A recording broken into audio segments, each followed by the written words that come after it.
नमस्कार, मैं अजय कुमार शर्मा और आप देख रहे हैं एजुकेशन नगरी। और आज हम मौजूद हैं स्वास्थ्य भवन के बाहर।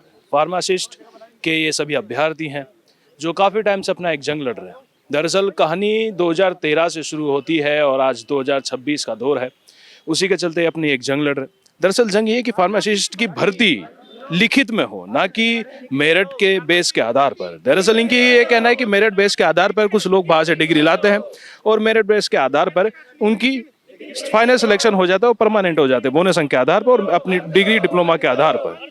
लेकिन हम जब पढ़ाई कर रहे हैं, हम यहीं से पढ़ते हैं, राजस्थान में पढ़ते हैं, आरयूएचएस में पढ़ते हैं, उसी के चलते हमारी मेरिट सिर्फ 75 to 80% टॉपर होता है। उसी के चलते इनका कहना है कि हमारा तो उसमें सिलेक्शन हो ही नहीं सकता। मांग है सिर्फ इतनी सी कि लिखित परीक्षा हो और लिखित होनी भी चाहिए। उसी के चलते आज लोग ये करें और इनसे बातचीत करते हैं, इनकी समस्याओं को बड़ी गहनता के साथ समझते हैं। सर हम आए हैं कि फार्मासिस्ट भर्ती एग्जाम से बेस हो। और जब 2012 से पहले चिकित्सा विभाग में लिखित परीक्षा के प्रावधान थे, तो उसके बाद में ये चेंज क्यों किए गए। और हमारे फार्मासिस्ट भर्ती 2018 में लिखित परीक्षा से बीजेपी की गवर्नमेंट थी, उन्होंने लिखित परीक्षा से विज्ञप्ति निकाली, गवर्नमेंट चेंज हो गई। उसके बाद 5 बार एग्जाम डेट भी दी थी सरकार बदलने के बाद।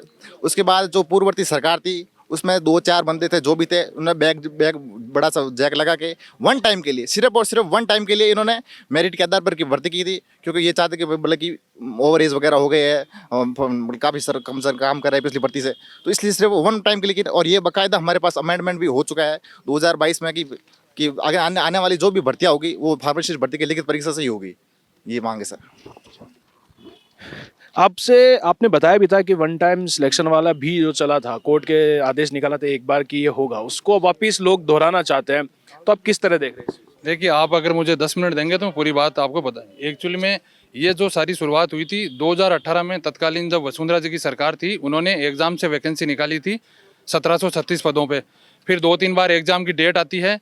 फिर आपके क्या नाम, इसमें नवंबर 2019 के अंदर जब दिसंबर 2018 में सरकार बदल जाती है, कांग्रेस की सरकार आती है गहलोत जी के नेतृत्व में। फिर 2019 के अंदर बिना किसी कारण बताए हुए भर्ती को कैंसिल कर दिया जाता है और फिर नियम चेंज की फाइल चलाई जाती है। 2023-5-2022 को एक अधिसूचना आती है कार्मिक विभाग की, जिसमें ये लिखा हुआ होता है कि फॉर वन टाइम मेजर हम ये भर्ती मेरिट प्लस जो आपके डिप्लोमा या डिग्री के जो नंबर है और आपके जो बोनस के नंबर है उसके आधार पर करवाएंगे। और उसके बाद में आगे जो भी भर्तियाँ होगी वो जो आपका बोनस प्लस परीक्षा उससे ये भर्तियाँ करवाएंगे। अब ये लोग जो बोल रहे हैं कि हम 10 साल से लगे हुए हैं, 15 साल से लगे हुए हैं, 2023 में जो भर्ती हुई थी वो लगभग 4000 पदों पे हुई थी और उसके अंदर ये सभी लोग लग चुके हैं। अब ये ब्लैकमेलिंग के जरिए या इमोशनल आप कार्ड बोल दो इसको, अब ये वापस बैकडोर से वापस नियम चेंज करवाना चाह रहे हैं। अब हमारे जो साथी है या हमने 2018 से तैयारी करना शुरुआत की थी, 19 में हमारी भर्ती कैंसिल हो गई, सब कुछ उल्टा सीधा हो गया। अब अगर ये भर्ती अगर वापस अगर बैकडोर से एक जुगाड़ लगा के जैसे भी करें, अगर ये इसको वापस अगर बोनस से करवा देंगे तो हमारा नंबर नहीं आएगा। क्योंकि हमारी जो कॉलेजें हैं वो एफिलिएटेड है Rajasthan university of health science से, और वहाँ पे 75 to 80%, 75 से लेके और 70 या 75 से लेके बंदा यूनिवर्सिटी टॉपर होता है। यहाँ पे जो भी बंदे हैं इनके सबके एग्रीगेट 60 से 62% है। अब क्या होता है, जब मेरिट में वैकेंसी आती है तो बंदे आउट ऑफ स्टेट से डिग्री डिप्लोमा लेके आते हैं, उनके 80-80, 90-90% बनते हैं। आप आरपीसी का जो राजस्थान फार्मेसी काउंसिल है उसका 2022 का आप आंकड़ा उठा के देख लीजिए, रजिस्ट्रेशनों की मतलब एवरेज रहता है, मतलब रजिस्ट्रेशन 1200 से 1500, उस टाइम में तकरीबन 5-6 हज़ार। ये देखिए बाकायदा सीएम के मुख्य जो ये तत्कालीन जो अपने क्या नाम ये भजन लाल जी है मुख्यमंत्री, इनके निर्देश पे ये एफआईआर भी हुई थी, 10,000 फर्जी रजिस्ट्रेशन हुए थे। और ये उस टाइम जब 2022 के अंदर जब ये भर्ती आई थी मेरिट वाली, उसी के कारण हुआ, क्योंकि लोगों को लगा कि एग्जाम देना नहीं है, सीधे भर के परसेंटेज बना के लाते हैं बाहर से और यहाँ पे सीधे पक्के हो जाएंगे। जो पढ़ने वाले जो जेन्युइन बंदे थे वो रह गए हैं। तो हमारी मांग यही है कि अभी जो फाइल गई हुई है वित्त विभाग में फार्मासिस्ट के उस पदों की स्वीकृति के लिए 6826 के लिए, उसको एग्जाम पे करवाया जाए। जो बंदे जेन्युइनली अगर जो संविदा पे या निविदा पे जहाँ पे लगी है, आप उनके पास पूरा अगर प्रूफ हो, उनको बोनस दीजिए, हमें उससे कोई आपत्ति नहीं है, लेकिन कम से कम एग्जाम तो करवाइए। अब हमारे जैसे जो फ्रेशर बंदे हैं उनका तो कोई अता पता ही नहीं है कब क्या होगा। अगर जब मेरिट बोनस पे होगी तो इनमें से किसी भी बंदे का नंबर नहीं आएगा।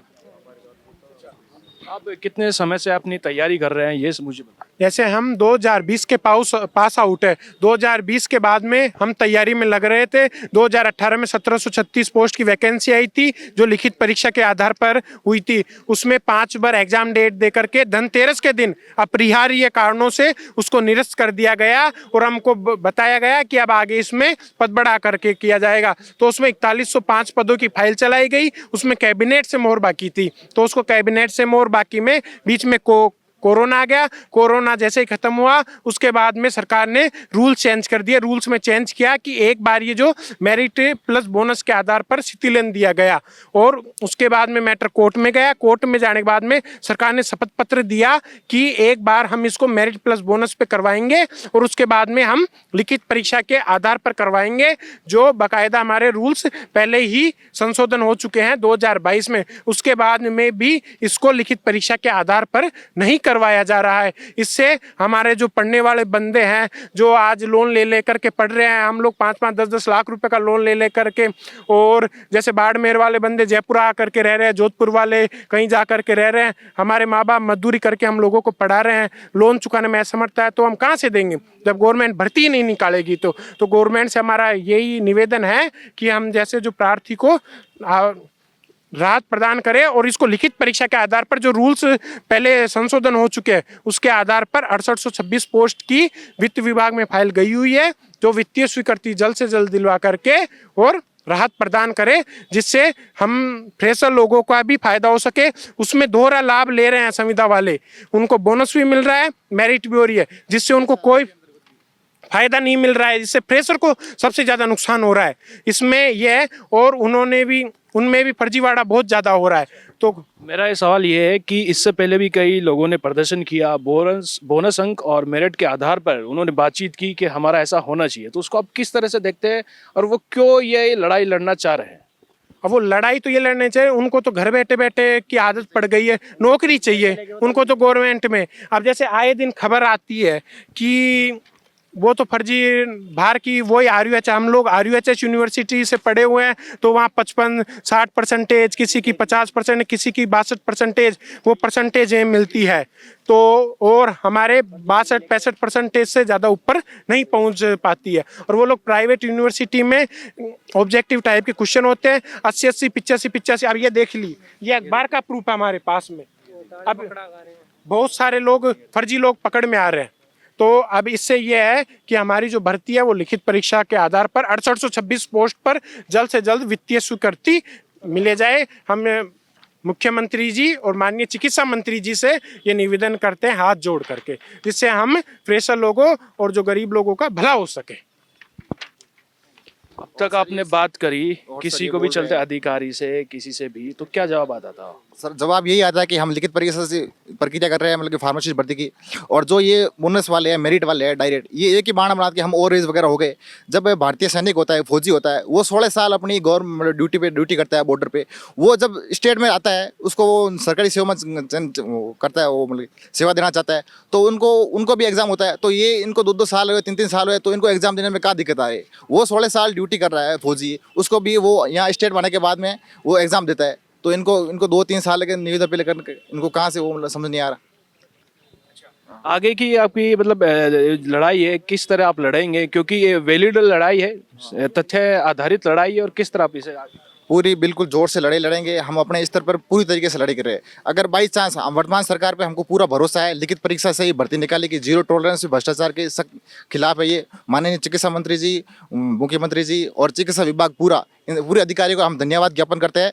इन्होंने लिखित परीक्षा से ही फार्मासिस्ट भर्ती करने के लिए हमको प्रक्रिया चलाई है, और ये अब आंदोलन पूरा तेज होगा हमारा अगला। अच्छा, अभी मुझे किसी ने बताया था कि अभी भी मामला कोर्ट में, मतलब कि अभी भी स्थगित कर रखा है आपके नियमों पे प्रक्रिया। अभी जो रिसेंटली जो विज्ञप्ति निकली थी, जो न्यूज आई थी, 6826 पोस्ट पे वैकेंसी खाली है, इसमें बताया जा रहा है कि वैकेंसी प्रक्रियाधीन है और गवर्नमेंट के स्पष्ट आदेश आ चुके हैं। माननीय चिकित्सा मंत्री भी कह चुके हैं कि एग्जाम बेस से वैकेंसी फिल ना हो, ये चीज़ हम नहीं मानते, क्योंकि भजनलाल सरकार, बीजेपी सरकार चाहती है कि जीरो टॉलरेंस से ये जो भर्ती है ये होनी चाहिए। फिर भी ये जो ठेकेदार हैं या फिर जो भी बड़े लोग हैं, ये सरकार पर दबाव क्यों बनाते हैं बार बार? जैसे पिछली बार 18 में जो वैकेंसी आई थी उसमें एग्जाम डेट पे एग्जाम बेस पे हुई थी, एग्जाम डेट आ गई थी, फिर भी कुछ दलालों ने या फिर बड़े नेताओं ने सरकार पर दबाव बनाकर उस वैकेंसी को मतलब तुरंत प्रभाव से निरस्त करवाकर उसको मेरिट प्लस बोनस से करवा दिया। उसमें भी सरकार के स्पष्ट आदेश थे, उन्होंने कहा था कि भाई ये वन टाइम वैकेंसी है, इसको हम मेरिट प्लस बोनस से करवा रहे हैं, बाकी आने वाली जो भी भर्ती होगी उसको हम लिखित परीक्षा से, हाँ ये कानून बन चुका है, लिखित में हमारे पास में सारी चीज़ें हैं और सरकार को भी इस चीज़ के बारे में, सारी चीज़ों के बारे में पता है। तो हम चाहते हैं और हमारी उम्मीद रहेगी कि भजनलाल सरकार, बीजेपी सरकार, माननीय चिकित्सा मंत्री आने वाली वैकेंसी को लिखित परीक्षा के आधार पर ही फिल कराएंगे। और रही बात इनकी संविदा वालों की, जो कहते हैं, बिल्कुल संविदा वाले कहते हैं कि भाई हमने 10 साल हो गए, 5 साल हो गए, हम चाहते हैं भाई हमारे बड़े भाई जो 5 साल से 10 साल से सेवा दे रहे हैं उनको मौका मिलना चाहिए, लेकिन ये चीज़ गलत है कि मेरिट से हो। उनको बोनस का अधिकार है, हम मानते हैं, लेकिन मेरिट से उन लोगों को फ़ायदा मिलता है जो 2 लाख में, 3 लाख रुपए में पैसे वाले हैं, जो घर बैठे डिग्री ले रहे हैं। मेरे पास में ऐसे काफ़ी सारे स्टूडेंट हैं जो कॉन्टैक्ट में हैं कि बताते हैं भाई हम तो डायरेक्ट जा रहे हैं। ऐसा क्यों होता है भाई? ये प्राइवेट यूनिवर्सिटी से 90% लेकर मेरिट से फिल हो जाते हैं, जिनको दवाइयों के नाम तक पता नहीं होता, और वो बात करते हैं जैसे सरकार कहती है कि भाई स्वास्थ्य के साथ में, लोगों के स्वास्थ्य के साथ में खिलवाड़ हो रहा है। तो खिलवाड़ का कारण यही, जिनको दवाइयों के नाम पता नहीं, वो साइड इफेक्ट कैसे बताएंगे? और जो स्टूडेंट पढ़ता है, जो सारी चीज़ों को नोट डाउन करता है, लिखता है, जिसके माइंड में सारी चीज़ें रहती है, और उनको वैकेंसी में अहमियत नहीं मिले, ये चीज़ गलत हो जाती है। हम चाहते हैं आने वाली वैकेंसी है वो परीक्षा के आधार पर हो, निष्पक्षता से हो, जिससे सभी स्टूडेंट्स को, नए और पुराने जो भी स्टूडेंट्स हैं, सबको अधिकार बराबर मिल सके। उम्मीद रहेगी। कोर्ट ने जो आदेश निकाला था वो एक बार आप बता दीजिए कि क्या उन्होंने नियम निकाले और किस जो एक वन टाइम सिलेक्शन था वो क्या उन्होंने बोला था? ये वाला है कोर्ट में, बताइए किस तरह, मतलब क्या आदेश निकाले थे, क्या आदेश उन्होंने जारी किया? उन्होंने कोर्ट में उन्होंने यही बोला कि भाई कोर्ट में जब सरकार, कोर्ट ने मतलब कि जो लगाई थी उन्होंने, हाँ 2018 के बाद 2018 में, तब उन्होंने कोर्ट में यही बोला कि सरकार के द्वारा कि ये जो भर्ती हो रही है हमें सिर्फ वन टाइम के लिए मतलब कि जो 2023 वाली भर्ती थी वो सिर्फ एक बार के लिए हम मेरिट के आधार पर भर्ती निकालेंगे। जो आगे से आने वाले जितनी भी भर्ती होगी वो फार्मासिस्ट भर्ती की वो लिखित परीक्षा से पूरी होगी। और भी लोग हमारे साथ मौजूद हैं जो अपनी समस्याएं हमारे साथ शेयर करना चाहते हैं, फार्मासिस्ट को लेके जो उनके साथ समस्या बनी हुई है उन पे बातचीत करना चाहते हैं। जी, ये जो प्रॉब्लम है, समस्या है, आप किस तरह आज की तारीख में देख रहे हैं और क्यों लगातार एक लिखित परीक्षा की आप बात कर रहे हैं, दूसरी तरफ बोनस अंक की लोग बात करते हैं कि हमें बोनस अंक पे, तो किस तरह आप देख रहे हैं? आज फार्मासिस्ट अभ्यर्थी इतना ठगा हुआ महसूस कर रहा है कि पूछो मत। हो ओनली इसमें यही हो रहा है कि जो भी मेरिट बोनस वाले आते हैं वो नौकरी लग जाते हैं। बाद में हमें सबको पता है कि जो ओपीजेएस यूनिवर्सिटीज़ है, जैसे वो अपना पूरा रिकॉर्ड जला चुकी है, जैसे 95% भी बना चुकी है। हमारे पास ये भी रिकॉर्ड है कि 95% बना के वो अपना रिकॉर्ड जला चुकी है, और वैसे ही लोग आज सिर्फ 2023 वैकेंसी में लग चुके हैं। तो हम यही कहना चाहते हैं कि हमारी वैकेंसी लिखित परीक्षा पे हो। और ये आलोक राज जी ने भी कहा है कि 2000 जो प्राइवेट यूनिवर्सिटीज़ है वो स्टैंडर्ड मेंटेन नहीं कर रही, और जो भी एसओपीज़ है वो फार्मासिस्ट में नहीं हो रही है फॉलो प्राइवेट यूनिवर्सिटीज़ में। अंततः हम ये चाहते हैं कि फार्मासिस्ट वैकेंसी लिखित परीक्षा से हो। तो देखा आपने, ये सभी एक लिखित एग्ज़ाम चाहते हैं जो कि वैलिड भी है कि लिखित एग्ज़ाम हो।